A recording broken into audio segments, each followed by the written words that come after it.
Texas is a growing state. According to recent reports, the Texas population has increased by around 4 million people over the past 11 years. This increase in population has led to 2 additional congressional seats for the state. Texas happened to be growing faster than most other states, so we added 2 seats. And then states in the Northeast and Midwest actually lost representation. With the addition of new seats, the state of Texas must now redistrict to include those new spots. The controlling party, the Republicans, are the ones in charge of it. Monday, the first draft of the new redistricting map was submitted, and it included new districts in both Houston and Austin. One of the things is, if a party is in charge of redistricting, they're going to draw it in their favor. A lot of states still retain partisan district redistricting.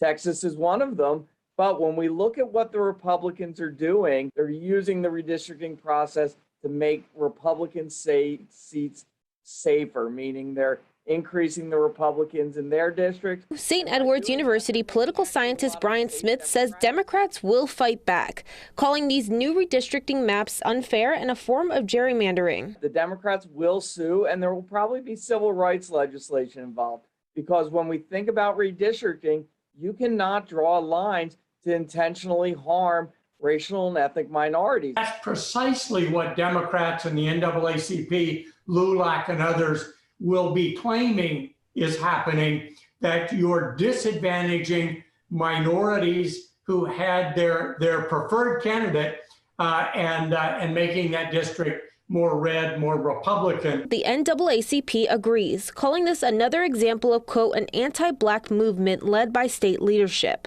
adding the proposed map vastly diminishes the voting strength of minorities all around the state by either packing them into districts already electing minority candidates of choice or cracking them by pushing them into districts dominated by conservative white voters. I think the most important thing to remember is this is only the very first cut.